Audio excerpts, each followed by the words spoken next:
Hey, welcome to On the Chain. This is the Roundtable. We gather here every Sunday evening at 8 p.m. We have a great guest with us this evening. We have Lionel, better known on Twitter as the president of all things, and right here with co-host Chip. What is up, guys? It's great to see you, Lionel. We haven't had you on since like November.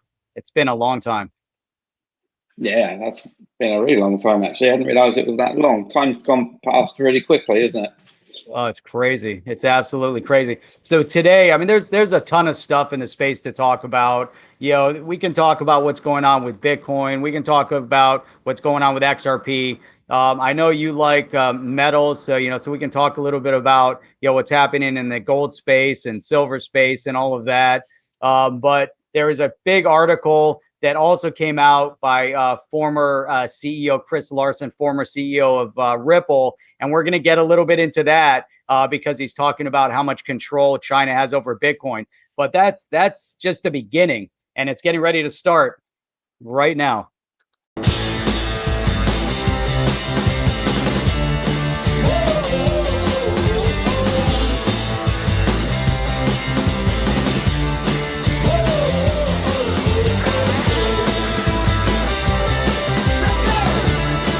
And now, the Roundtable with Jeff and Chip on the chain. Boom, we're back. Jeff, when you said he's a fan of metal, I was like, wow, music. I didn't picture him as someone of being a fan of metal. I was like, that's right, man. No, he loves metal. Heavy metal, yeah. You're an old time Priest, Judas Priest fan. I knew it. I knew it. How about Iron Maiden? Come on, Iron Maiden. I saw Maiden back in the day. Judas Priest was my last concert I went to, and that was only 3 years ago. I went and saw him in concert. He's still going on. Really? He's still going. It's amazing. It amazes me how those guys are still kicking. It's unreal. They do their comeback shows. Man, oh man. But never go away. They don't. I don't think they want to go away. It's awesome. Nah. Man. So, all right. So, that covers everything about metal. Let's get into some stuff here. Chip, man, right before we were talking, you brought up some articles on this guy Charlie Ward. Charlie Ward, our pal Charlie Ward. Yeah, I was gonna get into that a little bit because I saw some things going back and forth on Twitter, Lionel. So tell us about this quantum financial system that's going live. Yeah, right. Yeah, so this doesn't make sense to me because I never heard of this Charlie Ward. He just popped up. I don't think anybody did, apart from a few people. He just popped up from nowhere, and I was listening to it, and I was thinking, "Oh, this sounds exciting." Then he started saying, "Oh, it went live on the 2nd of August and all this," and I was going, "Well, it's not possible." Yeah. We're not seeing any transactions flowing through on the XRP ledger to the volume that you'd expect, but also because of my background, I work for a lot of different banks, and I know a lot of different people, and they're all involved in all the projects. Yeah, so I would hear something if they were working on all the topics that he was discussing, like the new US dollar. He called it the USN, which is actually the US dollar next day, which is just an internal reference in the system. It's not actually a new currency. It's been there all the time. That'd be a really weird name for a currency. Right? Yeah, USN. I mean, US. Yeah. No. Can you pay me in some next day? Man, give me how much next day do you have in your pocket? Hey, I'm going out to dinner. You owe me 10 next days. But that makes no sense. Yeah. But what was totally wrong with it was, that you to do that sort of change requires an awful lot of changes, and a lot of staff would be involved in the banks. You couldn't keep it secret; it'd be impossible, right?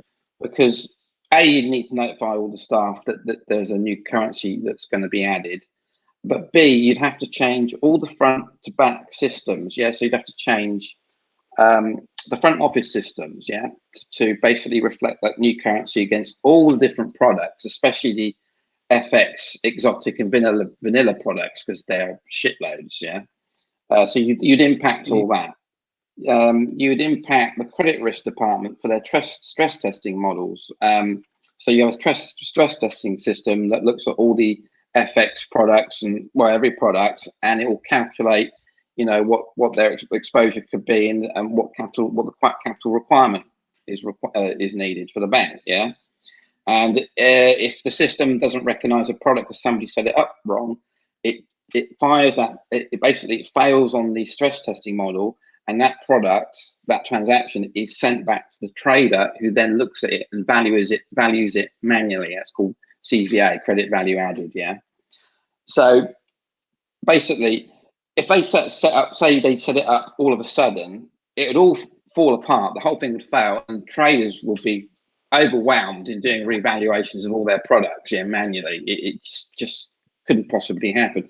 And then you got finance as well. So all their reporting as well is, depending if you're doing US GAAP, UK GAAP, Japanese GAAP. In UK, when we do reporting for JP Morgan, we report in UK GAAP and US GAAP. Yeah. Mm-hmm. So you have to redo all that in reporting in this new reference, but you'd have to change everything in systems, all the reference points, saying USN instead of USD. It sounds like it would be very easy, but it's not. Trust me.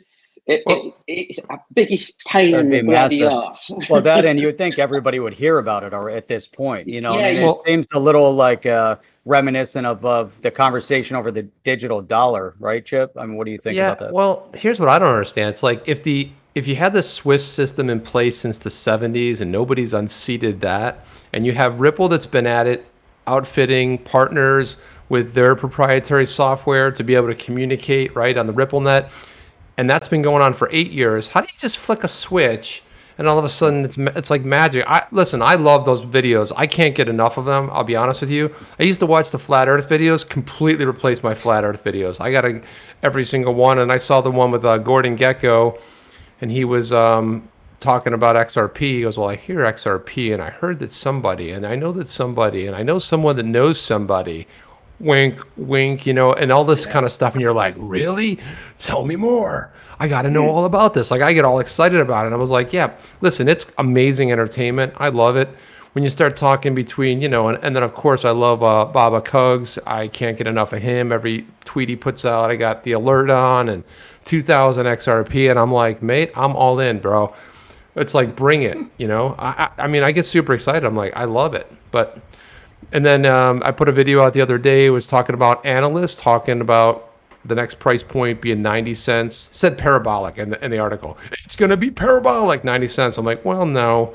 And then $8 and $14. And people in the comments were saying, do you think we can pass 40 cents first? I mean, can we start there? Yeah. Greatest stable coin of all times. So it is stable. Yeah. It's very stable. That's what you want. But that's interesting. I mean, that, brings up, some really amazing, points, especially when you get a lot of hype in the space. People want to try to analyze and dissect every movement and last word. A lot of times you see these, comments come up, or these quote unquote analysts, or these, people throwing up YouTube videos or, blogs or whatever it might be, but they don't really have a true understanding of the global finance, economics. They've never really traded stock before, so they've never been involved in investing, but yet now they come out as experts in the digital asset space, because maybe they've been in the digital asset space a little bit, but they still don't have an understanding of the backbone of what it takes to move finances. And I think we run into that a lot, right, Lionel? Especially as we're seeing, kind of the unseating of a SWIFT, kind of the introduction of Ripple and RippleNet, movement of banks trying to adopt digital asset. The most recent announcement in the U.S. through the OCC that, banks can custody digital asset. All of that stuff has a lot of meaning. But like Chip said, it's not like you just flipped a switch and all of a sudden it's happening. It's that easy, Jeff. You just I know, but let's just make believe button. It isn't. Let's just make believe it isn't.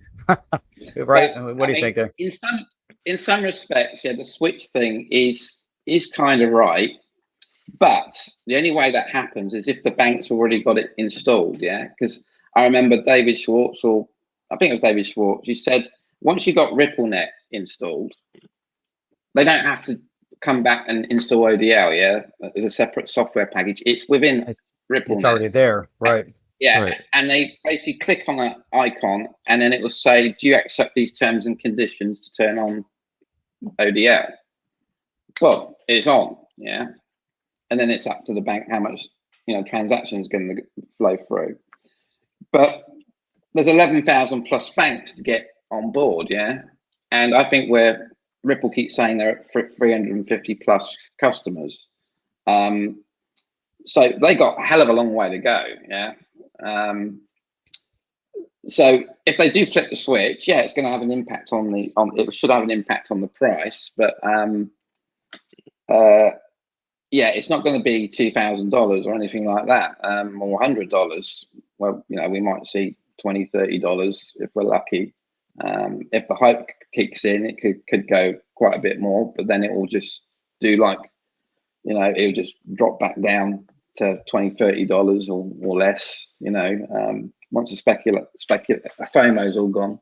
But it's difficult to predict that one, but all we can say is when the banks finally start using it, it definitely will, it will go up, but yeah. But we don't know. It might stay stable, right? Could stay stable at 30 cents. Yeah. Maybe it'll never change. Well, but it's already gone over 350 though. I mean, it's not like when people are saying like it's never going to happen. Like, look, just on that news that people thought that maybe Coinbase was going to put it, and it was just I understand it was a different time, but you also look, there's a lot of history repeats, and you see a lot of the charts. Even though I've never been a big TA guy, it's just there's too much manipulation with crypto. It's just unreliable. But you do start seeing patterns emerge where it does look very similar to the 2017, 2018 bull run.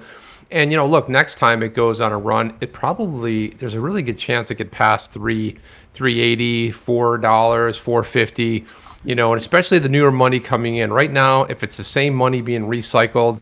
I mean, we're seeing a lot of new people, Lionel, coming in on the channel. So we're seeing a lot of influx, talking to other YouTubers out there and people on Twitter and, in the XRP community. We're starting to see a lot more people looking. You see a lot more questions coming. How does this work?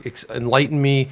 So we see new people coming in, but it's not the big money. It's not the institutional money, is it? Right. No, yeah, I agree. We're definitely seeing a lot more people, and we're certainly seeing a load of Bitcoiners starting to shift across and changing their mind about XRP. There was that guy that spoke with Sam I Am the other day, did a video yesterday, I think it was. He was a Bitcoin maxi, and he's kind of changed his mind on XRP now, saying, "Oh, I didn't know that. I hadn't researched it properly. I listened to all these Bitcoin maxis saying, that XRP is a scam, and nobody's going to use it." And you can see that, because he took his time looking at it, he realised that it's a real thing. It will happen at some point. It will happen at some point, but we're just waiting for all the ducks to get lined up. Europe is passing regs in September, I believe, 22nd of September. I think it comes, I believe. Some countries in Europe already decided their regulation, but Europe-wide that comes in on 22nd of September. So hopefully we're going to see some real frigging activity come that day when it arrives. What are your thoughts about the banks in the U.S. being able to custody crypto? How do you see that news? Do you think that's a positive sign there? To me, it's a positive sign. I'm a little bit angry that they allowed Bitcoin into it though, because it's like I was like explaining to XRP Scott of the XRP Army. It's like allowing the subprime mortgages back into the market. I view Bitcoin like that, yeah, because to me it's just a pyramid scheme. You're just waiting for the next guy to come along and pay more for it, because it's got no utility. I mean, it should be in real where projects are done. If something doesn't work, you drop it. But this hasn't been dropped. It's just been FOMO'd the crap out of, and nobody talks about what the issues are with it and why it simply wouldn't be able to service 7 billion there's 7 billion people on the planet. It just simply doesn't work, and it's too expensive. Countries in Africa. But does that But- matter uh, though? Right, kill 'em. exactly. Yeah. So that's the point. Is Bitcoin necessarily a transactional digital asset, or does it have first mover advantage? I mean, it's first in the market. Everybody knows it. It becomes the term Bitcoin eventually will just become synonymous with digital asset in general. Everyone, potentially you refer to Bitcoin, people think about the whole market. Similar to, it's a Bitcoin and altcoin. What's the difference when mainstreamers get in? There's going to be that, there's going to be a little misinformation on that. It's like Kleenex or tissue. It's just like, Yeah, but it just gets branded. But the idea there, though, to say it doesn't necessarily, there's not going to be enough of it, or it's too expensive. I don't know if that's the argument that I would latch onto, specifically, only because, you can break them down into, into Satoshis, so you can get the smaller decimal points. And that's where you begin, if you were to use it as a transaction. I'm not saying you would, but you could break it down into these small decimal points that then could be transactional at smaller valuations. To me, the argument would be the fact that it's too slow, too expensive, and the overall hash rate and the mining is expensive. But I think here, the big article, or the big topic, is what Chris Larson was just talking about on Bitcoin, that is saying that really China is the one that's in most control of dictating and dominating how Bitcoin works, because they have 65% of all the miners are in China. So they kind of dominate. And if the miners wanted to, based on one of the claims, if the Chinese government is able to monopolize the mining, they could even reverse Bitcoin transactions. Yeah, and that's the problem as well. Is with all this political mayhem going on between, it's not just the USA and China. I mean, a lot of countries are now arguing with China. If it sort of develops into not just a digital Cold War, but it could turn into an actual war. China going to want money, and they just walk in and go, right, let's take over the Bitcoin, let's get this money, and then everybody else who's holding Bitcoin is basically utterly screwed. Yeah. So to me, I just don't like that. I don't like the risks, and unless the CCP go and they have a change of government, and the way they do things in China it isn't so dodgy. I mean, we all know that. Everybody knows that China has two sets of accounts. There's one for the stock market, and there's one for them. We don't see the real numbers. So yeah, I mean, but there's nothing you can do. But the thing is, they're marketing Bitcoin for people, saying it's the first coin, therefore, it's got the first position. Once people get into that, they don't want to move into. A lot of people won't want to move out of that. They're going to listen to the rhetoric of Bitcoin's going to bring the government down and all that sort of stuff. Yeah, you will see people that will bet on other coins, but there's a lot of suckers out there will listen to that, and there's a lot of suckers out there that do believe stuff. I mean, we see it with all this FOMO stuff, especially like with XRP. We get told stories that we all sort of clutch onto and say, oh yeah, that sounds good, blah blah blah. Everybody gets excited, and it turns out not to be true. Or you get Cointelegraph and Forbes writing a FUD article, and there's those of us that know it's FUD.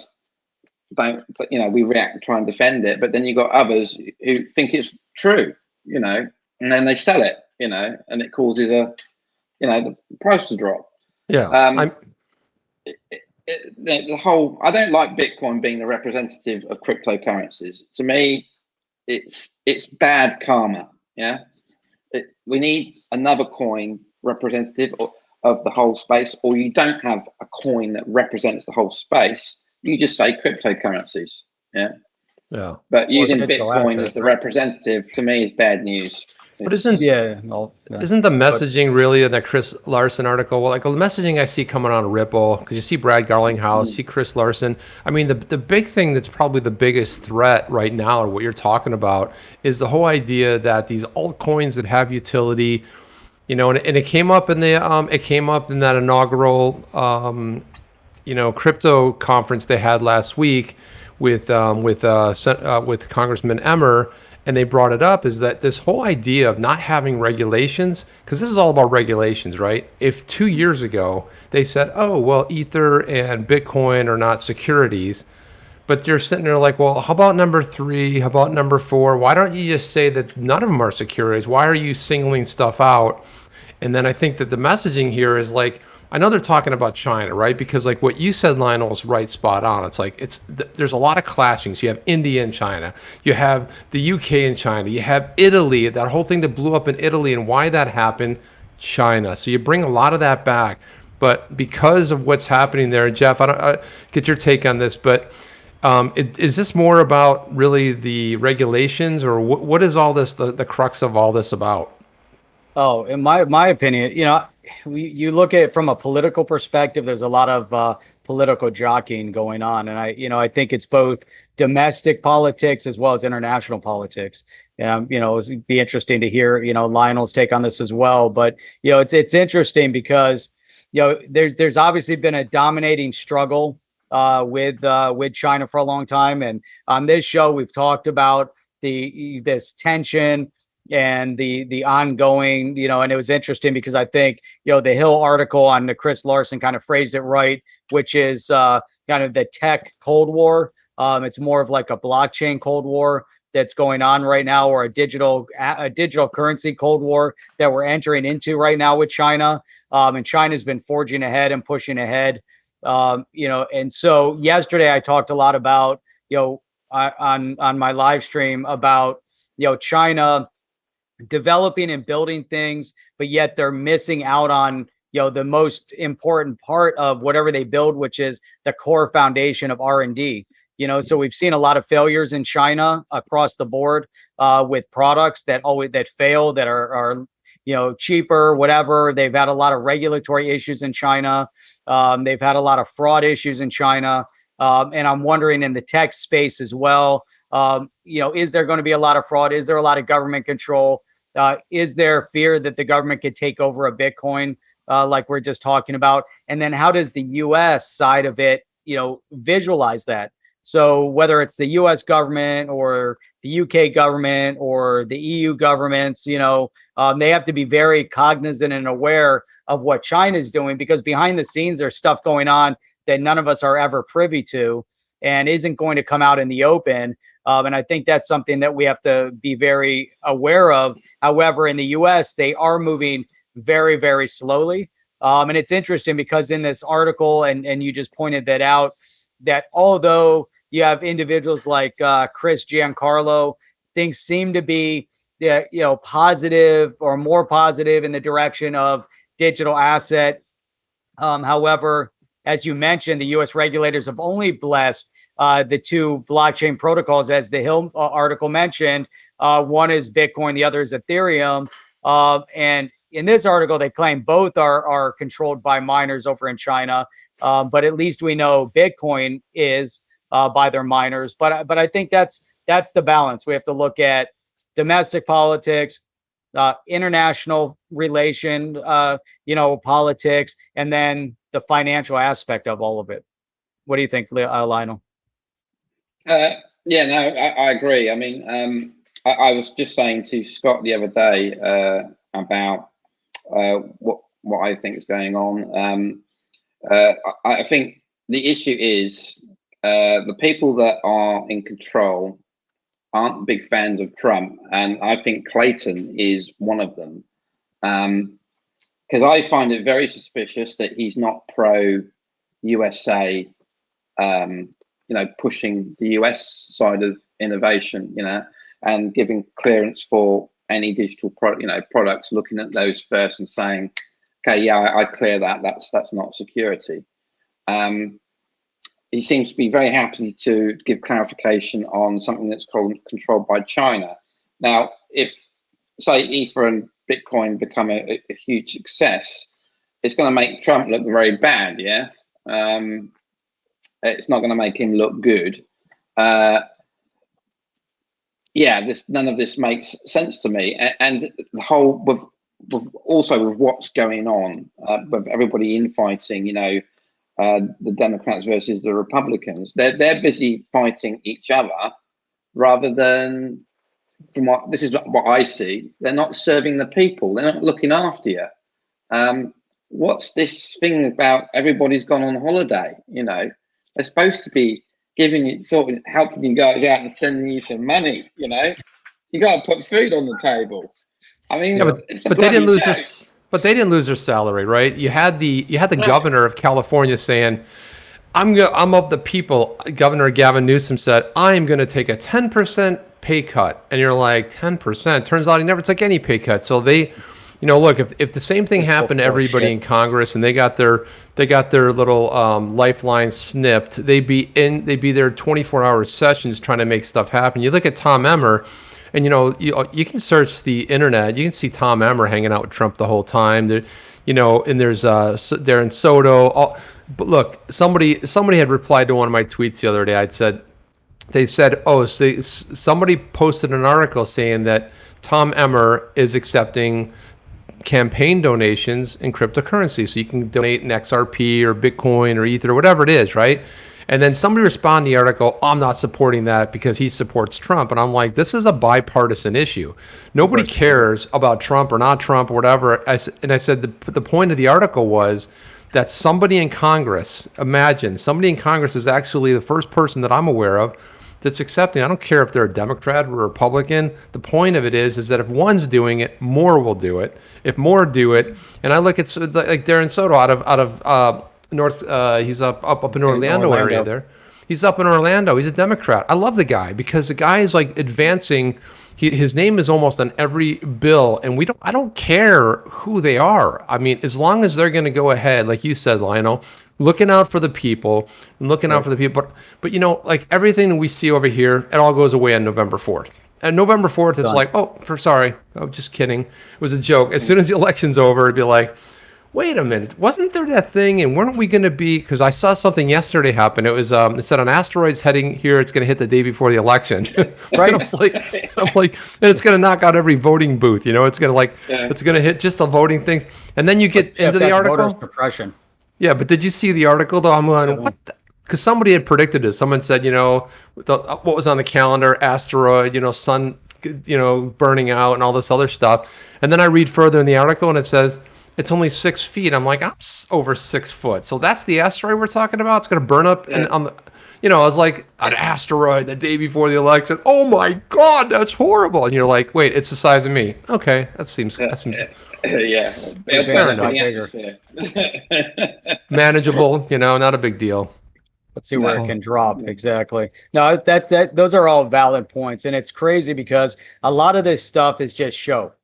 All right. So a lot of the tension, a lot of the arguments in the debates, the whole Democrat convention that we just saw that was all pre-recorded, with the actors and the actresses and the speeches. And it was all just a lot of distraction. The whole conversation over the USPS, the Postal Service, and the mail-in ballots, and it's all a big distraction, and then the real focal point that we need to be wary of is what's going on from an economic perspective globally. So all this stuff has been put into turmoil, but like Chip was saying, with these politicians, none of them took a pay cut. So what's their agenda? When they're getting paid their salaries, what do they care? They don't care what's going on. They don't care about the people. But then you have people like Maxine Waters, who's in charge of, and she, she comes out and she talks about Bitcoin, but yet she was the biggest proponent of the digital dollar when it came to the CARES Act to try to ram it through, something unforeseen. But they don't think about the end ramification. So all this stuff is just a bunch of hyperbole, that doesn't make any sense. But yet you have individuals like Darren Soto and Tom Emmer and Warren Davidson, and the list kind of goes on, where you have Democrat and Republican, working together towards providing some regulatory clarity in the space. And then you have morons like this guy that was responding to Chip that says, oh, because he supports Trump, I don't support him. These guys are idiots, and it's insane. Sorry for insulting anybody watching, but if you're going to say that, just because this politician supports Trump, that you're not going to support the cause that he's trying to promote as a bipartisan policy, I mean, that's just stupidity. And that goes for both sides. I don't care. If there is a Democrats or, someone's going to come out and tell Chip, hey, I can't believe you brought up Darren Soto. He's a Democrat. So why would Warren Davidson work with him? What an idiot comment. Jeff, you need to open up with your feelings a little more. I feel like you're like keeping a little close to the. I think you're I'm trying to hold back. But I think you need to open up a little bit more. But aren't you proud that Darren Soto's from our state? I mean, I'm like, hey, man, someone from our state's trying to make a difference. I love the guy. I'm like, man, he's awesome. He's always trying to advance the agenda, and who cares, man? I'm like, dude, when nothing in a time period when nothing gets done, because I mean, let's face it, Lionel, you got your own set of issues going on over there in Great Britain there, like, because I see a lot of stuff. Because I like to follow the politics there. I follow some of the more notable people on Twitter, and man, it seems to be a mess almost everywhere we look, right? I mean, your politics. I mean, you've got the Tories are saying this and this, and they're doing this, and then they show up at a hospital, and then they're housing workers and migrants, and then it was a hotel, and I'm like, I just love watching all these videos. And Chip, their parliament's awesome because they show up wearing wigs, and then they yell at each other and they throw stuff at each other. I mean, I like that part of it. Right? They don't do the wigs anymore, unfortunately. Yeah, I was gonna say the wigs, Jeff. That's a party in the U.S. The wigs. Back in the day. The House of Lords. I think the House of Lords still. House of Lords does, I think it's only on a special occasion. I'm not sure. I don't watch the Lords anymore. Well, I like how condensed it is. When they're all sitting around, you can actually look at it, because we have like a round sort of a theater where they talk to a microphone, and they're like yelling. You can like see everyone's there, and the way that it's awesome. Like it's almost like a little theater that's like a 360 theater. Cool. I love that, man. That's phenomenal. I think we need to do that. Oh yeah, especially if you put a little boxing ring in the middle. Some throat punching. Like, all right, come down here. Let's see, fight it out now. Let's see whose policy wins. What's going on with regs over there, though? So you said something's. So in September we're looking at Euro. Is that also? I mean, so what's happening in the UK? Is there anything on the docket there for any legislative? Well, UK regulations, I think, are pretty much done. Really, I mean, they've stated what XRP is. I don't see anything that can hold that back. Just that some countries in Europe haven't given clarification of crypto over there. Now France has, Germany did, Switzerland's not part of the EU, but it's inside Europe. They've done theirs. Where else? Okay, so just as a step back, Lionel. That will be all of Europe in September. So that will be every country. Just as a step back, real quick. But before the step back, I just want to remind everybody, especially anybody new to the channel, new to the show, make sure you guys hit that subscribe button. Like and subscribe. That definitely helps promote the channel, gets the word out there, keeps this show churning even when it goes offline, or just as a recorded playback. But hit that subscribe, hit the bell notifier as well. And the other for channel. all those. And the other channel, make sure you guys check out the description, because there is another channel. And for all you guys that are here with us live, man, we really appreciate everybody. Love the conversation, and just want to give a shout out to everybody that's in here. But Lionel, just to go back one step, you mentioned the UK already kind of issued some guidance on XRP, or at least there's some statements on that. What exactly was that? Yeah, the FCA have given clarity on that. I think the only thing that's outstanding is the rule book, and that's the rule book, as from what I recall, is being I'm looking for the right word.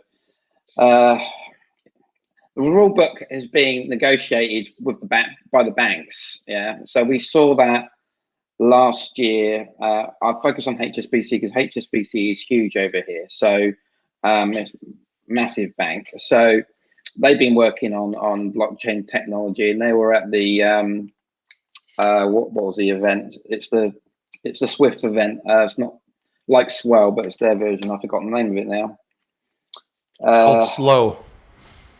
Yeah, yeah, you gotta love it. It's Swift. Yeah, So Swift. That Slow. Swell company is just so swift that Or it's slow. DOA, the most misnamed company in the history of the world. Swift. Yeah. Anything but.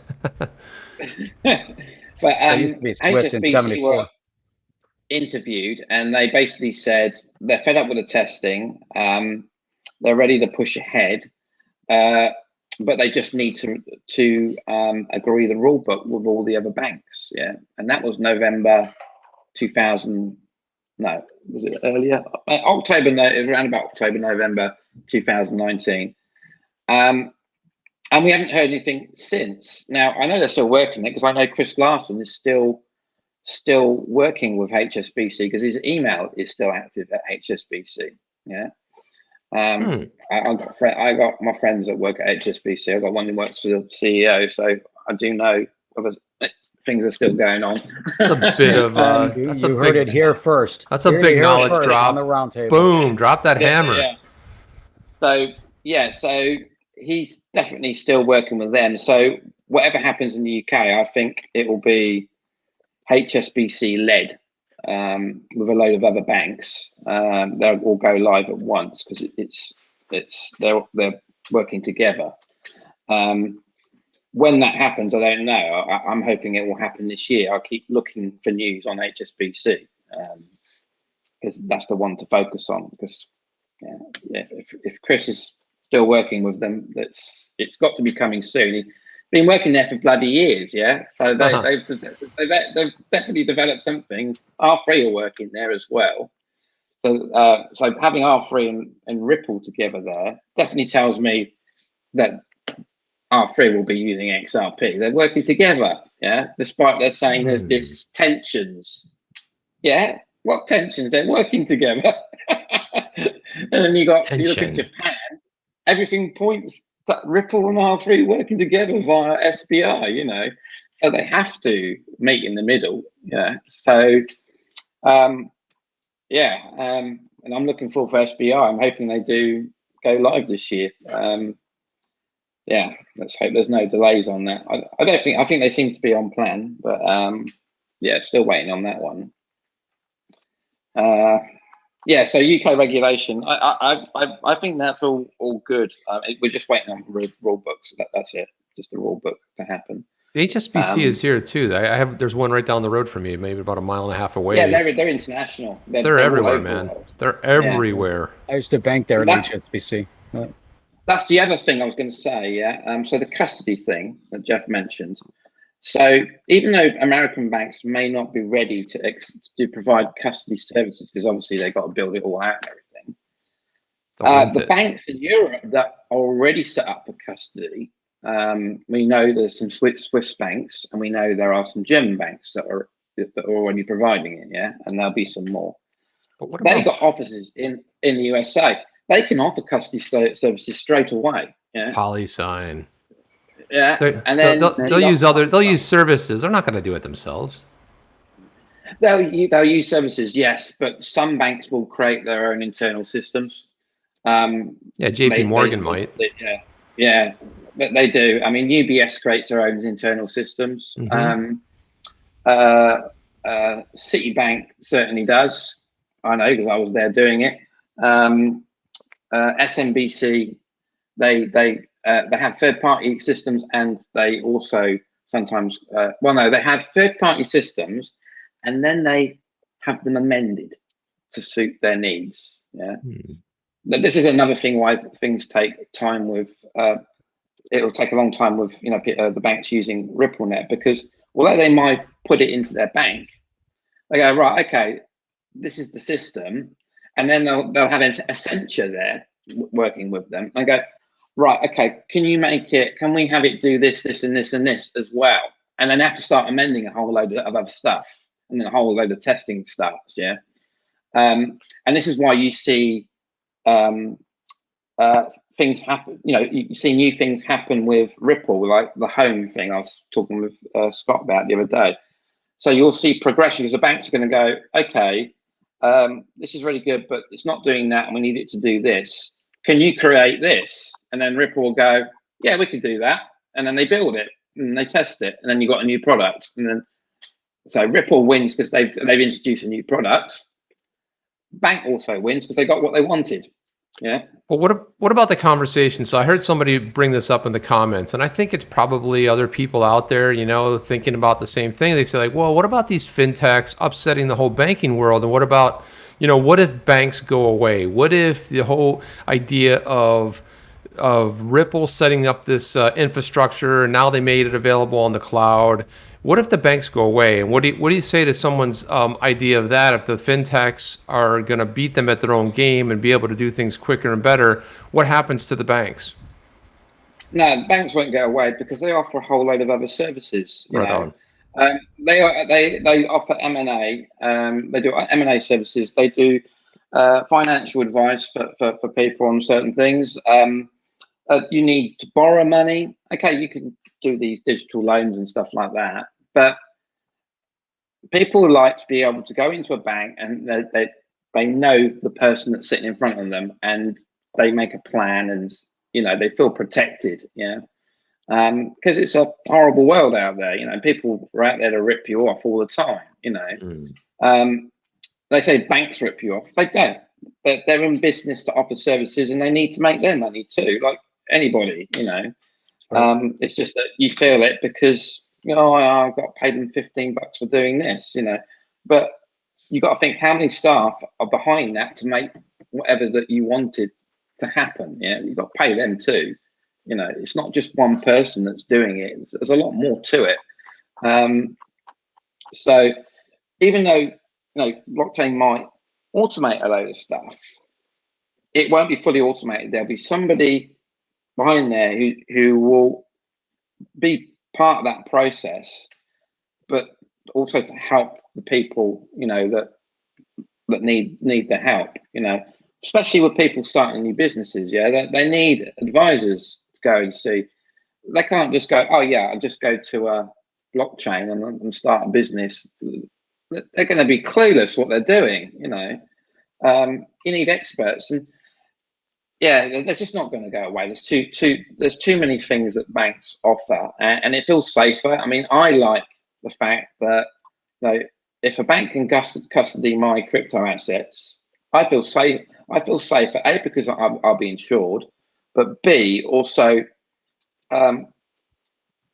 if it gets hacked, I'll be insured. But also, I don't have to worry about all these damn stupid keys and everything. Yeah. To me, that's a pain in the ass. That's real. And if you lose the keys, you're really screwed. And we've seen that happen to so many people in the space, and especially the older generation. I mean, my mum, yeah, she's 82 now, and she still can't use her. I bought her an iPhone, yeah, thinking it'd be really easy for her to use. She still struggles doing a text message, yeah, let alone using a banking app. And I've shown her how to use a banking app, and she forgets. Just doesn't understand it. To her, it's gobbledygook. She's from a different era. My dad's different, yeah, because my dad's always been technically aware, and he had his own businesses, yeah. So it was all kicked up with IT and all that, and he'd always lead what he wanted, and he understood how it works. And even though he's retired now, he still plays with IT stuff. Sometimes he rings me and he says, "Oh, have you ever done this in Excel and all this?" Like, "Oh, I've built this macro." And it's good to see. He's in his 80s, and he's still keeping up to date with it. I mean, he told me last week he bought some more XRP. Nice. I was taken aback by it because he didn't even call me to ask me. He just went ahead and did it. Didn't call us financial advisor, the son. Yeah. Right. So,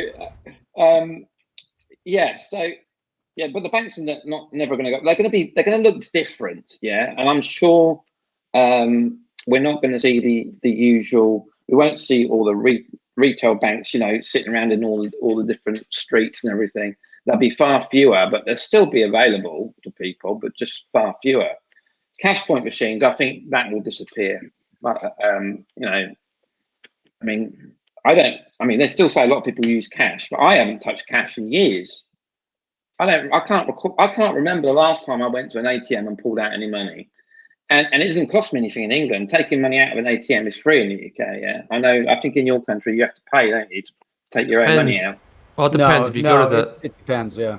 if you go to the bank Yeah. where it's issued at, like Bank of America, for example, if I go any Bank of America, I can take it out, or Fifth Third, or any bank you're a member of, you can take it that usually for free. It's usually when you use a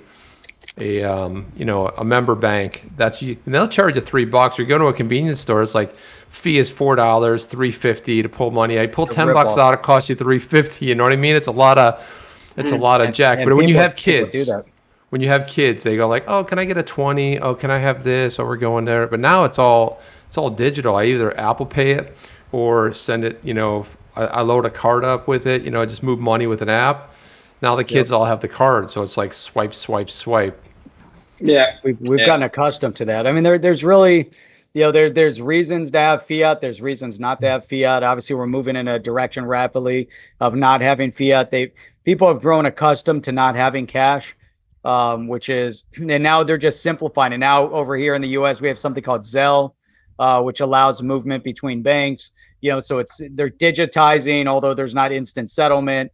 But you can move your funds and it takes it out of your account and all of that. So it's being streamlined and we're getting used to it. But you're right, from a mainstream adoption perspective, and I think we're entering into a phase where the majority of people are not going to know what a digital asset necessarily is. It's kind of like there's stocks, right? Everybody knows there's stocks. Most people, there's a good, percentage of people that know how to invest in stocks. And there's a big percentage of people that have never bought a stock in their life, even though there's, simplified apps now like Robinhood that have allowed more people to get involved in investing. The digital asset space has brought a whole new generation of people into investing that have never bought a stock in their life, because a lot of people thought it was something else. So I think we're going to start seeing a little bit of that, but there's still going to be a group of people that won't and might not even understand the dynamics of what a digital asset represents, similar to why nobody ever bought a stock. I mean, it's just like, what does that really represent? I don't get it, or somebody might have their 401k, their retirement investment, but still have never invested in their own stock. They've never had a stock account, so there's all these other, dynamics where as the digital asset market grows and expands, it's going to be the backbone of our financial system. But most people aren't going to understand the functionality and operation of it. And like Lionel's saying, banks aren't going anywhere, because for people to have that idea that you can self-manage everything is kind of a utopian state.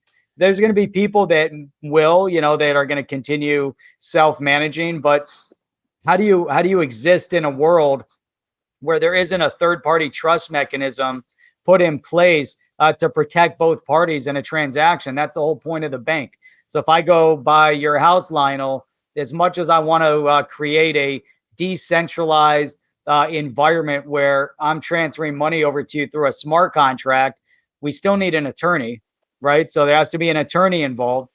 There probably needs to be a bank, because even though it's decentralized, we should probably have a third party that is orchestrating the custody of the funds and the movement of the funds to buy your house. And then, the escrow aspect of it, you can create. So let's say it's a third party escrow that could still be considered a bank, even if it's short term. It's an escrow agent, or it's a bank that's holding the money temporarily and overseeing the functionality. You might not need 20 people, maybe only need one person now to oversee it, because most of it's going to be AI and smart contract. But you need that element. The other part of it, as you go through and you're going to need your realtors. You're going to need whatever, the instrument in every country in order to complete that real estate transaction. You need the different parties. Same thing in a bank, or in business. You want to move $1 million, or you want to hold are you going to hold your $1 million as a business or as an individual on your ledger? Or, let's say it's in Coinbase. Now, Coinbase theoretically is a bank. and there's going to be regulation and licensing that is going to allow them to now hold and custody your digital asset, just like JP Morgan or Santander or any other bank. If they're going to hold your digital asset like they're holding your fiat currency, then it's a bank. It doesn't matter who it is. It's Uphold, as far as I'm concerned. Without, they don't have the banking license, but Coinbase, Uphold, and many of the others they're not necessarily trading platforms. They're banking platforms, and they're all getting into it. Uphold now has a credit card, right? A debit card. That's a banking transaction. You can't trade on their platform, but you can buy and sell and move into whatever currency you want. That's not a trading platform. Coinbase Pro is a trading platform. Coinbase Regular is a banking platform. Although it doesn't have the banking license yet and all of that, but you're holding your digital. That to me is like what you're saying. To me, we're already kind of entering that phase, and everybody, we're going to need that third party bank. That's the point, right? Yeah. I mean, it's transition, yeah. So transitions take years to happen, decades. So I think we'll eventually move away. We'll move on to fully to be digitalized. There won't be fiat anymore. It will all be digital currency. We know that's the direction it will come. And from when that happens, that's where people will learn more about digital currencies and investing and etc. But I can bet you when they decide to start investing in cryptocurrencies, they'll go to a bank and say, here's £10,000 to a broker and go, make me some money. Because they don't know how to trade, yeah. So they're going to go for a really good advisor, market trader, who will trade for them, and he'll split that up over various different currencies to hedge risks and everything, and hopefully he makes a load of money for that customer, because not everybody's good at trading. That's right. I'm not a trader. I'm definitely not a trader. You trader. You're a trader with a D, not a T. Yeah, you trader. You trader. Yeah, because the swings can be so quick. You can end up losing all your, a load of coins, and I'm waiting for the big day, which will come, into the future. But also to me, it's like a deposit account. Anyway, I treat it like a deposit account. So my money will stay there for years, yeah, and I just take what I need when I want it. Other people are looking to get in and then get out and then say adios. A friend of mine, back in, what was it, 2000? I think it was 2012 or 13. I was at SMBC at the time, Sumitomo Mitsui Banking Corporation. He was telling me he was investing in Bitcoin, yeah, early days of Bitcoin, and he bought loads. And he said to me, "Oh, you should get some." And I was looking at it, and I said, "Is this regulated?" And I'm as straight as they possibly come, yeah. So he said to me, "No, it's not regulated." I said, "Mate, what you're doing? You're a banker. You're breaking. You're circumventing everything you can possibly be doing, yeah." Anyway, he traded it, and I just got on with my work, and I was more concerned about family life and earning money and getting my car. Lionel, what's the name of the island he bought? By the way, just curious. He bought a. I've got no idea, but anyway, I just finished the story. So I moved to Amsterdam to work for RBS to do a huge project there. And when I came back, I spoke to my old SMBC colleagues, and he goes, "Remember that guy that was working in finance? He went up to the boss and just resigned. He made 86 million on Bitcoin." Oh, and I was like, yeah. I was like, "Oh fuck!" Nice. Yeah, I was like, "Why didn't I buy?" But at the same time, I was thinking, was it regulated? Yeah. Was that 86 million in regulated investment? Yeah. So, but the risk to my career if it went all pear shaped and you couldn't get back into work, it would have been terrible, And he was willing to take that risk. I wasn't. for me, I wanted to wait for regulation. Now, where I did have a turning point is at UBS, and I saw the banks were getting involved with XRP and everything. That's when my head turned and went, okay, if they're getting involved, then they can't have an excuse to say to me, you bought this and it's not regulated, you can't work in banking anymore. That wouldn't be right. So I thought, right, I'm going to buy these coins. I bought buy loads, Banker bought a banker coin. I like it. Yeah.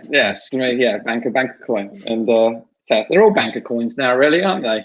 They are. That's the funny thing about Bitcoin is like, you guys railed against the banks about the governments. We're going to create our own society, and guess what? Bitcoin is now custodied by the banks in the U.S. and it'll happen everywhere else. And now it's a banker's coin. Who would think? Hey, you know what? As a note to this, Lionel, what are your thoughts on? Right now you see the digital asset space is relatively fluid, right? It changes a lot. It has a lot of ups, a lot of downs. You have these percentage gains.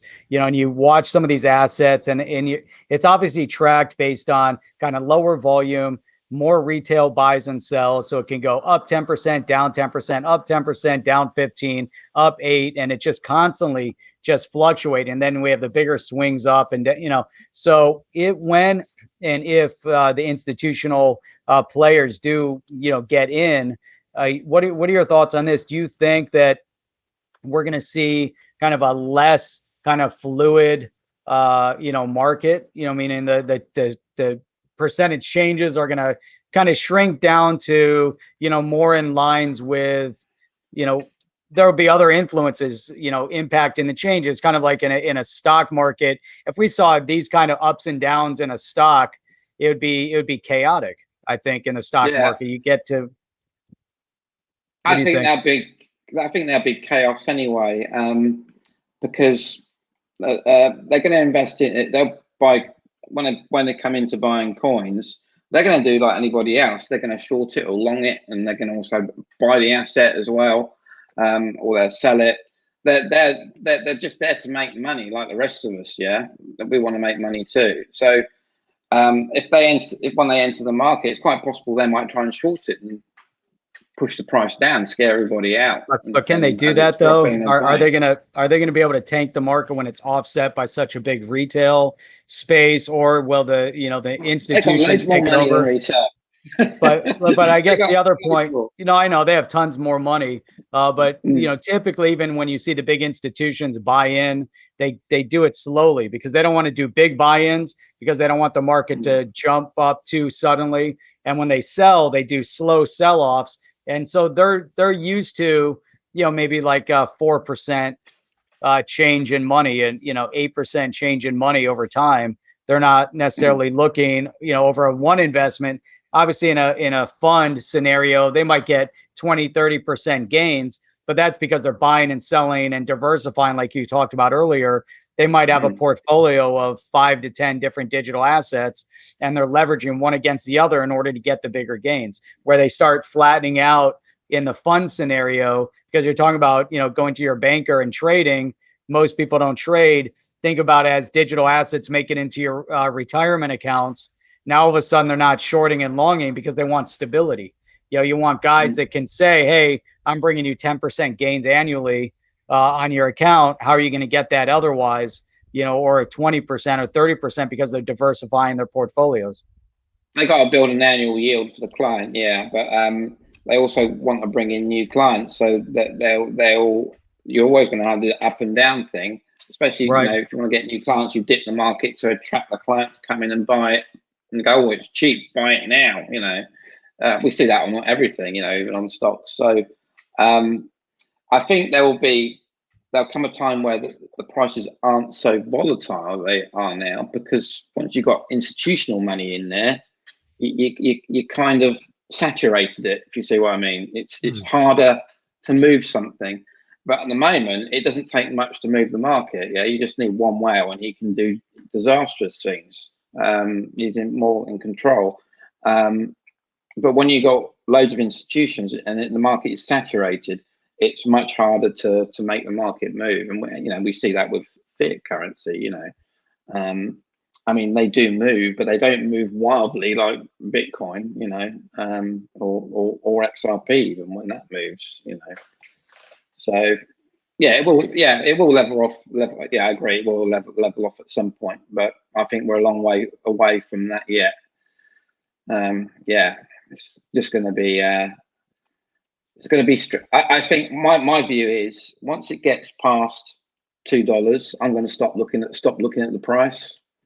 My attention is not going to be looking at anymore because I'll be just happy because that's small enough profit, and it can do what it wants. If it wants to carry on going up, it can carry on going up because I'm not planning on doing a massive exit. But I'm sure that there'll be other people that will do an exit, or their exit a percentage. Yeah. Yeah, and that's we hear a lot of talk about that, Lionel. We hear a lot of talk, people talking about their, they want to have their exit strategies in place because they're planning on moving large volume offline.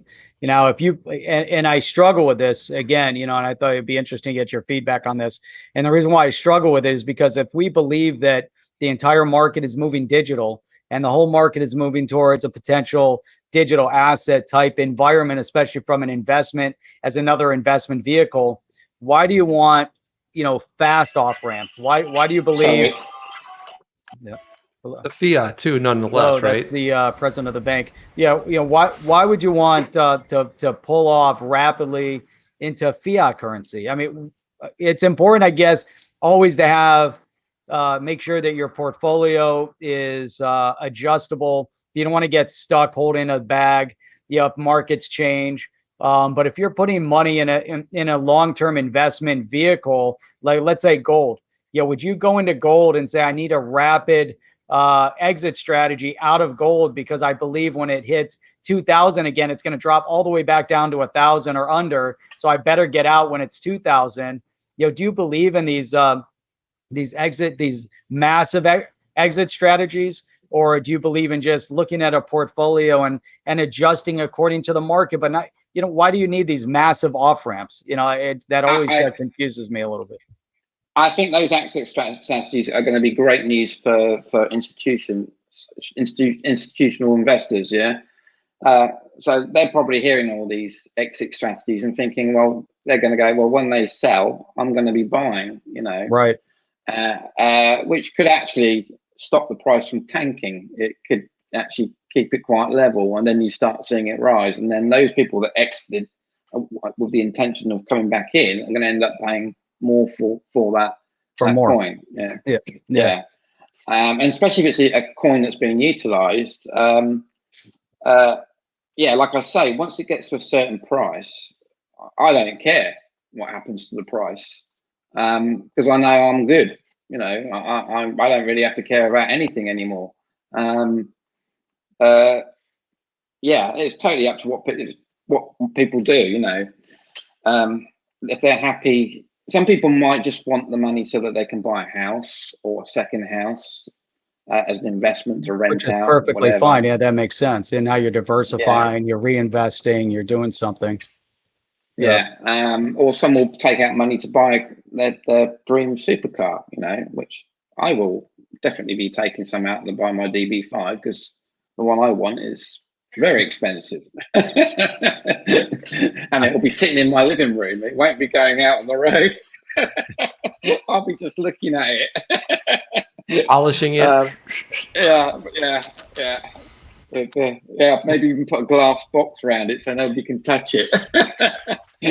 But there are things that people want, But long-term thing for me, that's my big pension pot. I don't have to worry, about anything. I mean, I've got my own personal pension anyway. I mean, that doesn't kick in for another 3 years, but I got that too.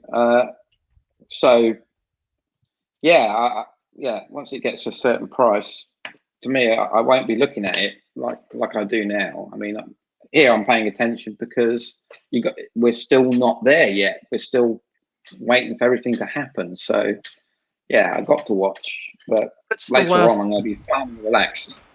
When you see all the movement in some of these other coins, it's like when you saw Chainlink go crazy, you saw all these other ones like just go nuts, and you're like, hey, look at our, and people are complaining, going, hey, man, look, we're sitting around 28, 30, 32, and I'm like, wait a minute. 3 weeks ago, we were sitting around 17, 18, 20, 22 cent, so it was like, it was moving a little bit. So there's a little bit of movement, all right, but it is pretty stable. And I do think that in order for it to get its real use case, it really does need to get into a higher realm. Now, I'm not saying what that realm is going to be, but it wasn't designed to be 30 cents. It wasn't designed to be $2. It was designed to be a little bit more, but you do want some stability in there, just because you're like 3-4 seconds, to be able to move funds or $1 million or whatever. That's the whole thing that's built into it, is there's not a lot of fluctuation in it.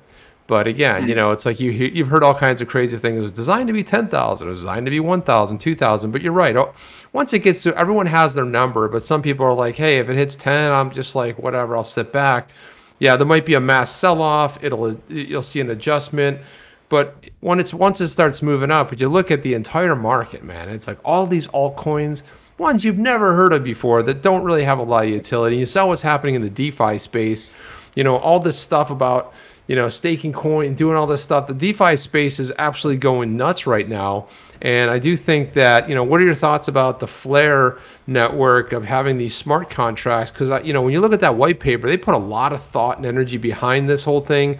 And being able to do a one-to-one for your XRP to get the Spark token. What are your thoughts about this Flare network? What, that you've taken a look at?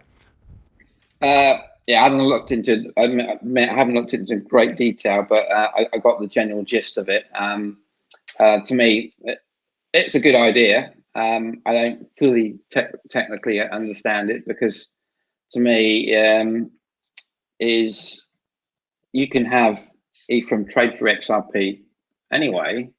Why do you need another coin to bridge it between ERC?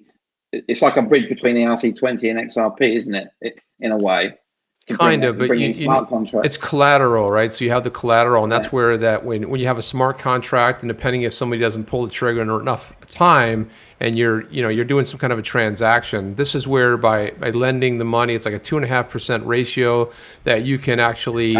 So it's more of like a collateralizing the token, because if the token's tied up over here, you need something else. You need that other bridge to be able to be that sort of intermediary in the smart contract itself. And the fact that it'll tie back to Ethereum and other things, I think that the DeFi space will have more focus on XRP, because as far as they're concerned, because that was really the strength of the Ethereum network, right? The whole smart contract and introducing that. So I think that collateralizing that, what you earn back is not more Spark, what you earn back. You can earn back XRP, and that's going to be where by loaning that collateral piece. And I just think it's a little bit on the complicated side. I think once you start seeing real use cases, because they came out last week and they clarified it by saying, here's a farmer and here's a horse and here's a this and they do this. And I'm like, okay, it's still one of these examples that we just really got to see real world use case. But I do think it's going to be good for the community, and the fact that they'll be able to have this Spark token to be able to earn. It's almost like, in a weird way, it's almost like you'll be able to take and earn some, but how you do that and how easy that is and how you lend it and how you collateralize it remains to be seen, because I think that is where we need to see real use case. Yeah. So we'll see, but I do think it's going to overall positive. It's nice. It's like you heard all these, like, people outside the space are like, there's going to be an airdrop. They're airdropping all these one-to-one tokens if you own XRP. I'm like, no, it's not an airdrop. And people went crazy and a lot of disinformation out there. But, for us in the space, it's pretty exciting. And I think the most exciting part about Flare Networks is the fact that, having the whole smart contract, because they've been working on this for like 2+ years, and it shows. You look at that white paper, it's in depth, and you look at the formulas and the numbers, and if you really start drilling down on that, they've done their homework. They put a lot of time and energy into this. But I think for most people, it's a little bit complicated. Even the example they gave was still, I think, went over most people's heads. People want to know, like, look, how do I make money? Okay, so I loan my 5,000 equivalent in Spark, and then when the transaction happens, then I get back how much? And there's a lot of variables in there that aren't really known at the moment. So you don't know. It's like, okay, if I give you 5,000 Spark for this one transaction, what do I get back? That's what, do I get 1 XRP? Do I get 3? You know, depending on what the price is. I think once we get more into that, but overall, I see it as really positive. I think it's an exciting time to be an investor in XRP. Yeah, definitely. Yeah, I need to really take look at a lot more into that Spark thing. I really been a bit lazy. I just thought, involved with Ripple. I can't question that. If they say Ripple to me, it's a bunch of professionals working on it. You know, they're not kids. They're building something properly. Interesting. But you kind of just woken me up, and I should really take a look at that Spark token. Yeah, we'll have to Yeah. circle back on that. Come on, Lionel. Come on, man. It's like, I want you to read through the white paper, especially on the formula side. I mean, as a banker, you would probably get into that. When you start I'm looking at these formulas, I'm like, what in the hell? Yeah, you know, and then I got distracted by Mr. Ward. I was just fuming seeing his video, and you know. Listen, man, I want to visit one of these underground cities. That sounds super exciting to me. I bet you there's like Yeti creatures down there, some kind of creatures living down there. I mean, I can't wait to like go to one of these underground cities. Apparently, under Colorado, there's a huge one, like 5 times the size of Denver. I'm like, I hope there's one down. I don't even know if Florida would support that, just because what do they do? What's this underground city? What did I miss out on? Oh, this is great, Jeff. I mean, you think those flat Earth videos are great? This is the greatest videos ever. First of all, Charlie Ward videos.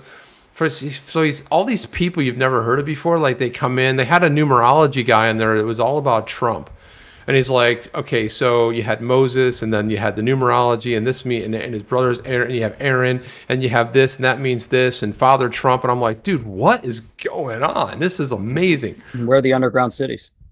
They're everywhere, Jeff. There's one in New York. They're in Europe. Oh, the biggest one they said they found is in Australia.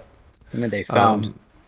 Well, this is the one thing. in Antarctica as well, by the aliens. Don't forget that one. Oh yeah, with the aliens too. You know, and then I guess Charlie's been to one of them, one of the cities, and thank God we're in Florida, because the water line is at 5 feet, so we're safe. There's no underground city. Underwater cities. I forgot about Atlantis or whatever is going in the Bermuda Triangle or whatever. You can't dig down because, you know, it's like, you know, especially when you look up like in the northwestern part of Florida, all of the sinkholes, like, you know, all of a sudden someone's backyard just, you know, falls into a cave somewhere. So there's these sinkholes are everywhere up, especially in the northwest. Look at him, he's lighting up. Sorry. By the way, I still had that photo of you with the 5 cigs in your mouth, or fags as you call them, whatever. Yeah. Just saying, man, you haven't given that up yet? Come on, man. I've given up several times. Last week I tried moving on to rolling tobacco, but then I saw my fingers were going all yellow, and I'm having a hell of a time trying to wash it all off. You get one of those machines, man. They have the machines that do it. See that chip? He's not a quitter. Nah, I can't find them anywhere here. I've looked everywhere for one. Yeah, can't get one. And plus, I'm quite good at rolling. I couldn't believe how good I am, actually. They're really tight and slim. Nice. What about the vapes? You don't like the vape thing? I got one of those, but the thing is, I need to first come down on the real cigarettes first. I have to bring myself down slowly, and then I move on to the vapes, because I find the vapes still don't satisfy me from a cigarette. Yeah. Because you got the additional chemicals in the cigarette. It's not just the nicotine that you get addicted to. So by going to just tobacco, it kind of helps. You don't get such a strong, because you get a little bit of withdrawal symptoms when you move to the tobacco as well from the cigarettes. You don't feel it so much, but you do feel it because you notice a difference. But once you got used to tobacco, you then move on to your vape, and you're pretty much there. But when I do things, I'm quite extreme. Everybody, all my friends said to me, I'm very extreme in what I do. You know, if I get into something, I'm all the way. You know, it's like when I first started doing skydiving, you know, they all thought I'd chicken out, and I got my friends sitting and playing, who were going to jump with me, thought I would panic and not do it, and then they didn't have to do it. And then they saw that I was like trying to get the guy that I was attached to hurry up jump, because I was very keen, and they were like they were going all white, you know. I take things to the extreme all the time. Is when I used to race my motorcycles. I used to go absolutely crazy. Yeah. Same with my work. Like when I was working, I work, ridiculous hours. Getting done, make sure it works. Yeah, I wouldn't go home until it was done. There'd be times where we have the end of year and we had to get the annual reports out, for the shareholders. So I would have the annual accounts prepared and ready on the Friday night, all done and signed off by the directors. And then the weekend, I would get it to the printers and I'd be getting them to fax all what they've printed back to me so I could check it. I would doing proof checking to make sure there wasn't anything wrong with what they printed and it was going to be perfect. And by Monday morning, the printers.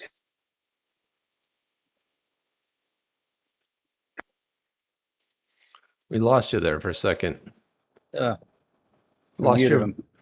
You muted him? No, I'm just kidding. He's muted though. You're muted. I think you muted yourself. He muted himself. There we go. Did I unmute him? Nope, can't unmute him. Their mic isn't connected. He disconnected his microphone. Well, there you go, man. Well, while he gets that back. And that's how the show ends. And isn't that weird? It's just like, boom, we were gonna go forever. We tried to go forever, Jeff. And we're an hour 15 into this. Holy cow. Let's see if we can get back. It's amazing, that we have all of these great followers, on with us tonight here it's amazing. on the round I love table. them all, Jeff. Man, love all these guys. And, you guys are outstanding. Want to give a shout out to Wen Mullet because I'm sure you're on here. And, just a point of reference, we didn't get too sidetracked and off topic. We did. We've been doing a phenomenal job staying on topic, right? Did we get off topic with anything? I think that's one of the things we're great at, Jeff, is getting off topic. We are. Exactly. I think we started off topic. So that's the secret now. We start off topic and then we get that out of our system and then we get back on topic. I think that's always a good thing to do, right? And then we roll off to the side there. That's it. Yeah. So we got to at least got to wait for him to come back in and sort of get this puppy on the road. I mean, my goodness, Jeff. I mean, holy cow. What are we waiting on? So there we go. We're kind of on. Yeah. Yeah. You know what it was? Probably the batteries died on his AirPods. That's what I'm thinking. Because the thing is, Jeff, I have the Pros, but I never wear them because, I don't know, man. I just don't. I love wearing them connected to my phone. I don't even really ever connect them to my computer. No. And these are my Bose, which I really like for the quality and comfort and everything. And these are good too. Yep. But I don't know. I tried it one time and, I don't know. I just don't. I like the responsiveness of these. These Bose ones are really nice and kind of like the wired ones. But these ones, yeah, man, I wear these almost all the time. You know what's great about wired ones? You don't have to charge them. That's why I used to have wired headset or wireless headsets and they would always die. I'm always worrying about charging it.